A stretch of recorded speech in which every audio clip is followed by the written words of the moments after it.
Hey, welcome to The Future is Golden. I'm Ruthie Kim, and this is a podcast where we explore what it looks like to step fully into your purpose, potential, and influence. And today on the show, I have a very special friend, Erin Canino. Welcome to The Future is Golden. Hi, thank you so much. I'm so happy to be here. Yeah, we're so thrilled to have you. Erin, you were born and raised in Lake Tahoe. When you and I first met, you were living in San Francisco. We were both attending Reality Church. And you were practicing as an attorney in San Francisco. Now you're living in the Philippines. You're working with IJM, International Justice Mission, which is an NGO fighting human trafficking and child exploitation. There's a lot of story that we're going to dive in here today. But for our listeners, let me just frame our relationship a little bit. So we were going to church together. I think you were volunteering in my son's youth group. But we kind of got to know each other because you reached out to me about some coaching. And I wonder if we could just start there. Would you tell our listeners what prompted you to reach out, what was going on in your life, and why did we start working together? Yeah, so I had been living in San Francisco for about 5 years at that point, working at different private law firms, 2 different private law firms. And while I had a really great job actually at that time, I had really amazing coworkers. It was good hours, good pay, all the things that you really want in a job. I was still really unsatisfied with it, which was frustrating because it felt like it checked all the boxes, but I just wasn't passionate about what I was doing. And I was feeling really, really stuck. I had been looking at other jobs for a while, but I had sort of had, since I had graduated law school, I'd had this kind of constant challenge of, what exactly do I want to do in law, in my career? How do I get there? And just feeling really stuck, especially because jobs weren't really opening up.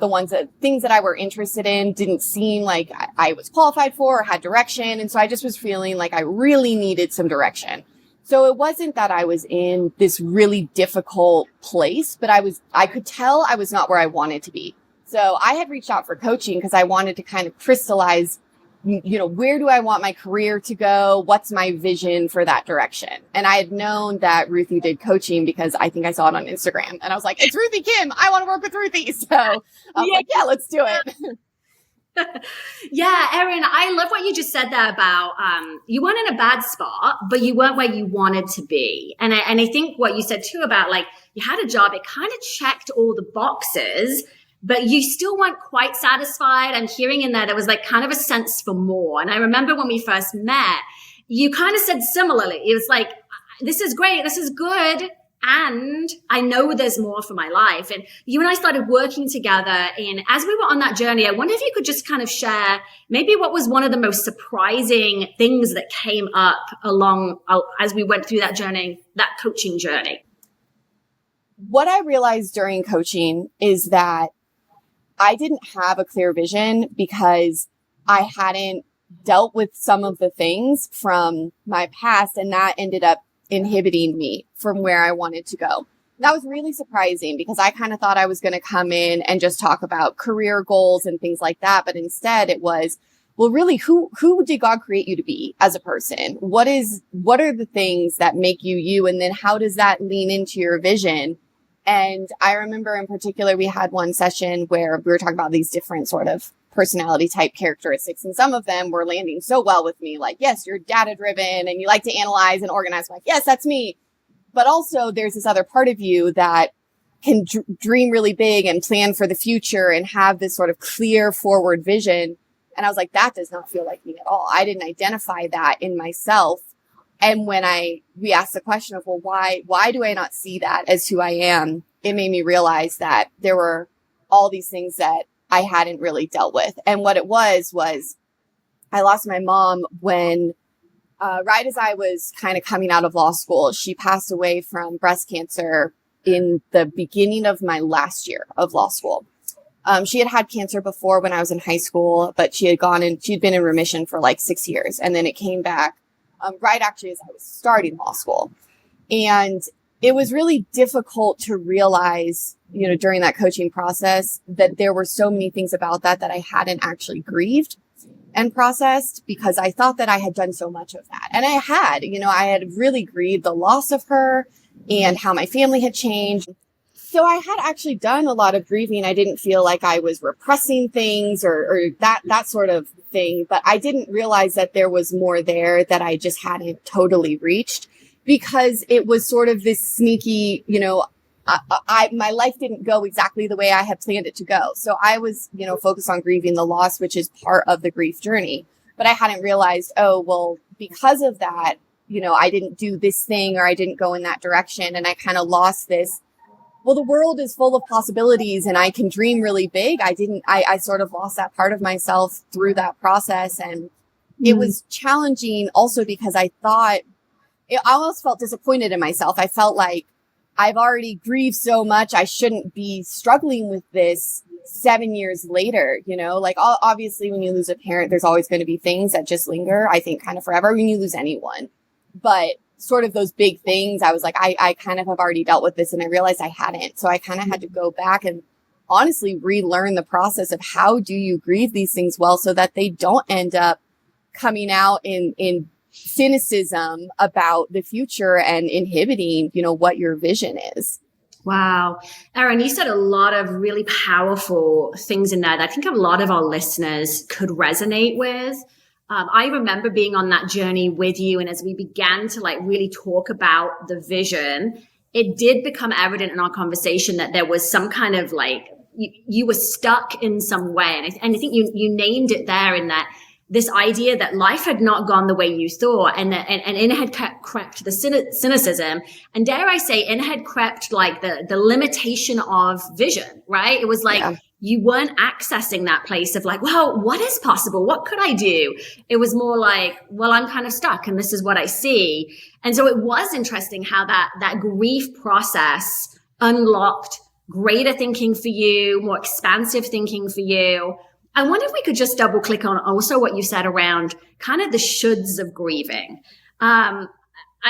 I definitely resonate with what you're saying there about when you've moved on from something to some degree, when you've healed to some degree, you've grieved to some degree. When it comes back up, it can be frustrating. It can initially feel like, why on earth is this coming back around? I'm trying to move forward. This feels like it's holding me back.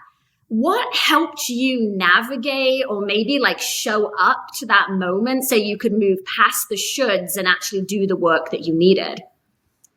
I think one of the things was just understanding grief better, honestly, and that there are things that are happening in our lives really all the time that we don't necessarily stop to feel how they're affecting us, and that grief really is a constant process with big things and with little things.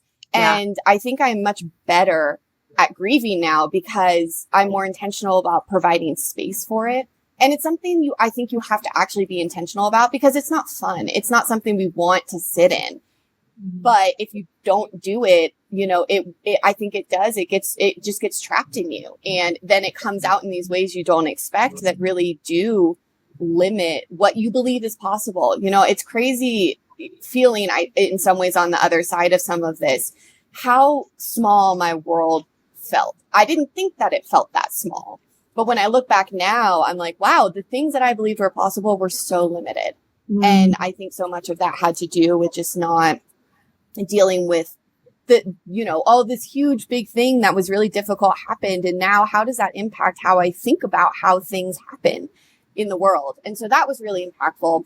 Another part of it was, God's just really good. He understands what we need when we need it. But I was actually living at that time with two girls from reality.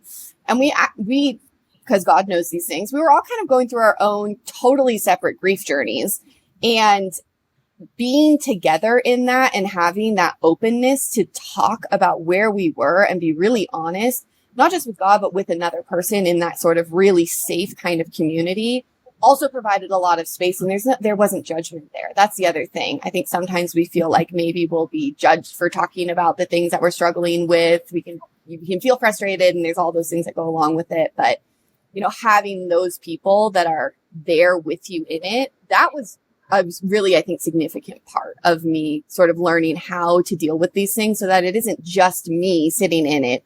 It's me with people who, love me and understand the needs of being able to process this stuff. So that was really important as well. Yeah. Yeah. And I'm thinking in my own life, I love what you said about like grieving the big things and the small things. And I think I see that myself. I notice that in the folks I talk with all the time. It's almost like those like little paper cuts of life, right? It's the job you applied for that you didn't get. And then the 10 more that you didn't get. It's the dating apps that just feel frustrating, the attempts at dating that don't work out. It's like, it's all these little places in our life where we experience disappointment, where we experience loss, like your words, like it doesn't turn out the way we expect. And that can really impact our mindset and what we believe is possible for the future. And Erin, one of the reasons I wanted to have you on the podcast to talk about this is I think your story is so relatable. I think there are so many of us that are feeling like, yeah, like I would maybe like to dream bigger. I'd like to have more vision, but I tried that, had that at some season of my life. It didn't go the way I hoped. It didn't turn out. And bridging that gap again back to vision. And I'm hearing for you that community and that grief and that processing was such a huge part of just naming. I think just naming, wow, that was disappointing. That was a huge loss, and moving forward from there. I know that, we started working together and it wasn't like, da-da-da, like you suddenly every door opened. There was a season of waiting as you were going through this grieving, and there was a season there that was maybe a little longer than you expected. Can you talk about what that was about? Yes, it's so funny because I went into coaching and I'm like, the result of this, 'cause I'm a very goal-oriented person. Like the result of me doing this is I'm going to come out with a very clear vision and the job that I want. And it's, that's how it's going to go. And that's why I'm doing this. And then it turned into this whole character process really of, okay, what are all these things that are like holding me back? And I think because of that, because of the work that I really needed to do was internal, not external, like I had sort of narrowed it down as like, okay, my big problem is like this job dissatisfaction. That was not my big problem. My big problem was not dealing with some of these things that internally were holding me back. And so I think because of that, I think God brought me into a season that was actually just of waiting. I had looked for jobs for, months and it just wasn't coming. And so I kept praying about it. I was like, I think I need to stop looking for jobs. I think I need to just kind of sit in this and work on these things that are coming up. And again, I was lucky that I was in a good enough job situation where like that was fine for me to be able to do. But the call for me coming from coaching was actually just to kind of wait on God and sort of reframe how I thought about hope before I had actually moved into a new stage. I think that was a lesson that I really needed to learn of like, okay, even though I'm not where I want to be, like, can I even in that stage feel like there's hope and big things for the future? And I was not waiting in a place of hopefulness. And I think the grieving process helped me to get to a place where I was waiting in a place of hopefulness because it was, okay, God sees these things. My community sees these things. I'm not alone in this. And it doesn't mean that there's not good things ahead, Yeah. And so that whole waiting period, which was months, it was much longer than I would have chosen for myself to sit in. And I think it took, for me, that was the kind of courage part of like, are you going to wait and not push on to that next thing that I really wanted to kind of just blow by all this stuff and get to that next job? But am I just going to take the step back and actually just have the bravery to sit in those, for me, the harder things, which was that internal work that I just needed to do. Wow. Yeah. And I saw you do that, Erin. I mean, we were journeying together for quite a few months in various capacities. And I saw the courage that it took for you to say, yes, I'm gonna wait. And it's funny because, maybe for our listeners, like there are some folks listening to this conversation thinking, that's my invitation. Like I'm the go-getter. I'd rather blow past the emotional stuff. Like I don't want to deal with the past. I just want to move ahead. And actually courage might look like pausing and slowing down and resting and grieving. And then for others, it's like the invitation to action, right? There's the courageous next step or the bold request or whatever that is. And I think discerning like, where am I on my journey and what is being asked of me? But that power in that waiting and just holding in that space. I think what you said earlier too around, you thought it was this external, right? You thought it was like just a new job.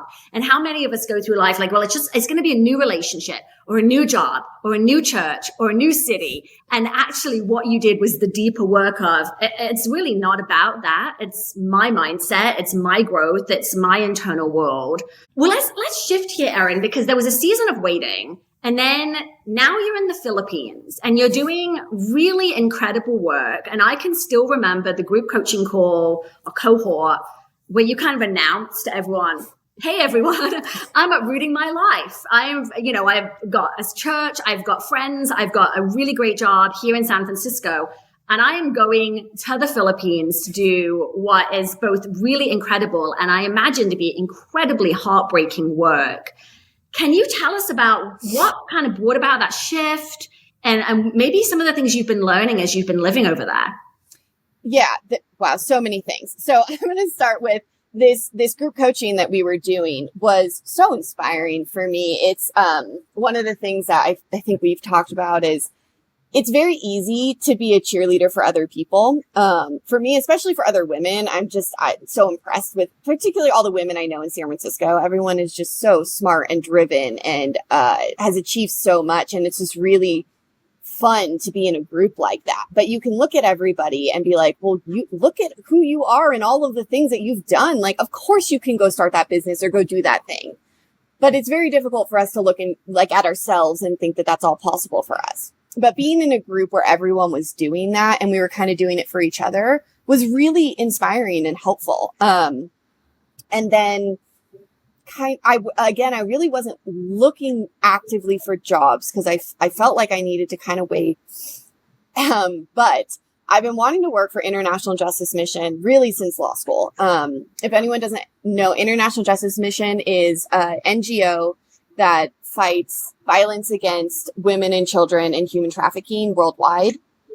So, and if you're a lawyer, it's really a great place to be a lawyer because they do legal work in all of these different countries. And they have these fellowships where they have you come for a year or longer to be able to work with their local field office teams. And so for years, I've been keeping an eye out on if, I could do that, if it was available. COVID happened right when I was changing jobs. And so they weren't doing them anymore. So the timing was just never right. And they hadn't reposted those positions yet, but I was scanning on the site and they had reposted the positions in like April. Wow. So I immediately applied because I just knew like, this is it. This is a thing that I want to do. And also maybe that I have been waiting for, because if I had found something else, I wouldn't have done it, and, because it didn't get posted till much later in the spring. And immediately it was like the process went fast. I got it. It was incredible. But it was really challenging to uplift my life because I had such a great community in San Francisco, really involved at Reality. I feel like my whole family is there. I also really care about the city. I loved being there. And so it was a huge transition, but it was, when I talk about like the world felt like it was getting smaller. Right now, the world feels gigantic. Like the possibilities are endless. And so much of that, I think living internationally will do that too a little bit just because it's such a different thing. But I think that knowing also that I had wanted this type of job for so long, God knew that. And I wanted the timing to be different. Like I really did. I wish I could have done this sometimes when I was like 25. And I have a little bit of lingering grief over that. Like this, it would have been cool to start my career doing something like this. That's not my story. And some of the things that I did over the past 6 years before I was able to come do this fellowship in the Philippines are so beneficial to the work that I'm doing there. And also gave me this entire beautiful community in San Francisco I would not have had potentially otherwise, if I had just jumped into this. And so, there's always these trade-offs and the timing is sometimes not what we want it to be, but this really ended up being perfect for where I'm at right now. And, I can pause there or I can launch into the Philippines and what it's like to be in the Philippines. Yeah. Well, I think first of all, I would love to acknowledge you, Erin, for that courage to kind of uproot your life. your journey occurs to me as both the, what we might label as the small steps of courage and the big steps of courage. And I think that is life. Mm-hmm. It's like, it's the small yeses. It's the, I'm going to do some coaching. I'm going to do some grief work. I'm going to, those kind of internal, small's not really the right word for it, but maybe those more internal, individual. And then there are these leaps, these like almost like faith leaps where we're just like, I'm going to say yes to this big thing and I'm going to go. And it has been so fun. A couple of conversations we've had since you've been in the Philippines, I've watched your vision for the future expand.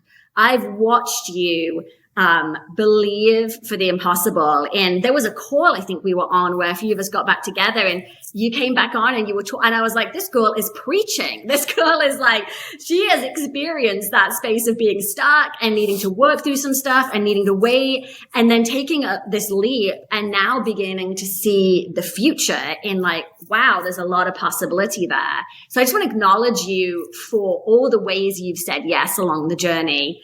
Yeah. Can you share about your work in the Philippines a little bit? What's going on for you over there?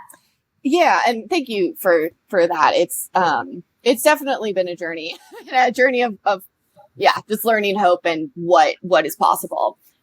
So I came to the Philippines in September and it really was like, it's such a huge life change. I feel like in some ways it feels a little bit crazy. I was building this really great career. And I don't know what happens after this year, but I had wanted to work in social justice since I went to law school. That's why I went to law school and I had never gotten there. And so being here now, it's whatever happens next, this is such a gift. So I'm in the Philippines. What IJM does in the Philippines is it works against a specific type of human trafficking called OSEC, which is the online sexual exploitation of children. So what that is live streaming and other images and videos being sold, really created and sold from the Philippines, mostly to Western countries. So like the US, the UK, Australia are big consumers actually of this illegal material. And so what IJM does is it works in every stage of the justice process to try and assist victims and make sure that the justice system is strengthened so that it effectively is able to address these crimes. So it starts really with law enforcement and investigations and working with those teams as they investigate and hopefully have, we everything we do is about child protection. So making sure there's child protection strategies as well. And then, when there's rescues, assisting with those as we're able, going into the rescue process, making sure the child is cared for, is placed in a good place, has the resources they need to be able to heal, and then assisting with the legal process. So that's where I am. I'm on our legal team where we actually prosecute these cases. We're able to enter as private attorneys. So the team actually does direct prosecution and then also assists with various prosecutions of our partners to make sure that the local traffickers in the Philippines are held accountable. And then we have a whole other part of what we do, which is the advocacy work, making sure that there's the right laws in place so that these crimes can be addressed. And then I'm also currently kind of working on a team that's focused on the demand side, which is like the US, the UK, where these consumers are, because at the end of the day, human trafficking is it's a really dark business driven by money. And, this stuff exists because people are buying it. And which is one of the things I'm really passionate about, especially coming from the Bay Area and understanding the tech culture. There's implications for everything that we create, right? And so it's very important with a crime like this that runs on the internet. It's a tech crime, and it's a child abuse crime, and it's a financial crime. It's quite complicated because it has these different elements, but it's so fulfilling. And also it is very heartbreaking to be part of it and really what I'm doing is assisting the people that do this, for decades. And the people who work in the Philippines at IJM are just some of the most impressive and just beautiful people. And their hearts for justice are so inspiring. And this work is so God driven and which is something I've never had in a job. IJM is a Christian organization and we pray together every morning, and it's just like, I think that's what makes the work sustainable. It's very difficult, challenging work, but we're doing it with God. And at the end of the day, like it's his work and it's his justice. So it's really just been such a transformative year for me. And also, just a really, I don't know, it's such a cool way to be able to serve, just being over there. And I actually have really enjoyed it so much and feel like there's more for me to do there. So I've decided to stay longer. My initial commitment was for a year, and now I'm going to stay an extra 6 months. So just because I feel like this is the work that God's calling me to right now. Wow. Erin, thank you for all that you're doing in the Philippines. Incredible, incredible work. I'm thinking through the connection between the legacy of what you're part of with IGM and what you're creating yourself. All the children, all the families, all the work you're doing, and how beautifully woven together that is by the Lord with your story. And even what we just talked about on this call here, like your initial yeses, you're like, yeah, I'm going to do the work. Yeah, I'm going to wait. Like you could have, like you said, blown past it and just taken a job, but waiting on God's timing. And now to see where he's brought you and the kind of work that you're doing, I find that inspiring. I think I see that as like, the way that God plays the long game in our life, right? Like we sometimes see like blinkers on, small picture, like, the last month or the last 6 months. And God is setting us up to do some big things in the world and to build a legacy, to have an impact. And thank you for just like breaking down what that looks like in your life. It's really powerful. I mean, as we wrap up today, this conversation around courage, we've covered a lot of ground. There's probably some listeners, especially here in the Bay Area, thinking, I'm in a job I don't like, or I feel like I want to do something with my life. I don't know what it is. What have you gleaned along the way in regards to courage? What kind of exhortation or encouragement would you leave our listeners with today? I think ultimately it was easy for me when I felt really stuck to feel like God wasn't doing anything. And I just don't think that's true. And I think looking internally and also asking, is this kind of like we talked about, is this something where I need to be sort of taking that risk, taking out that big step and making that move and discerning that, with God, with your community, with the people around you, there's strategies for discernment and figuring out, is that really what I need to do? Or is God calling me to sit with him and wait in this? And if he is, are there things within that he's asking me to examine in myself? And for me, I hadn't asked that question. And so I think getting to the point of, okay, is that something I need to do? That requires boldness as much as stepping out and taking that big risk does. And I think we're probably all doing one of those things at whatever point we are in our life. Living life in some ways, I think requires courage. But yeah, taking those big leaps, which for you, could look like telling a friend about a hard thing that you're going through. That is a single step that it can be really challenging, as much as being like, I'm going to start this business or I'm going to go move across the world, And so I think examining what that looks like in your current stage, and then knowing, and this was a challenging part for me, knowing that God is going to be faithful in that, and that there is hope, and that it's not just, okay, I've suffered these hard things and, that's what I can look forward to. One of the verses that was really encouraging to me is in Psalms, and it's just really simple. And it just says, I believe I will see the goodness of the Lord in the land of the living. Because I believe this lie for a long time that ultimately things are going to be fine. I'm going to get to heaven one day and the world will be made right. But God wants to make big change for our lives, right now, while we're on earth. We're not just here to go through hard things, which is something that I truly felt. And I do not feel that way anymore, but I don't think that's just a result of changing really every part of my life, which I did. It was having that internal truth and getting to that place. Yeah. Wow. What a beautiful note to leave us on, seeing the goodness of God. Thank you so much, Erin. Thanks for having this conversation, sharing your story, and we wish you all the best in the Philippines with the work that you're doing. Thank you. Can I say one other thing about the work? I just want to encourage anyone, if you're interested in OSEC or just what IJM is doing in the Philippines, we have a great website, ijm.org/ph, that will take you to the work that we're doing. And then also, if you want to learn more about OSEC, which I think is really important, a lot of people don't even know this crime is happening. And I think the Bay Area in particular, it's important for us to be aware of it. There's a really great podcast called Finding Ruby. It's on Apple Podcasts. It takes you through the story of one of the survivors who's actually now a survivor advocate leader. She's incredible. But it goes through her story and it gives you a lot of information, data, statistics on what OSEC is, how it works. And it's also just a really beautiful, empowering story. So I'd encourage you to check that out if you have time. That's awesome. Thank you, Erin. We're going to link that in the notes here for the podcast and definitely encourage everyone to check that out. Such important topics. And thanks for tuning in today. And we'll see you on another episode of The Future is Golden.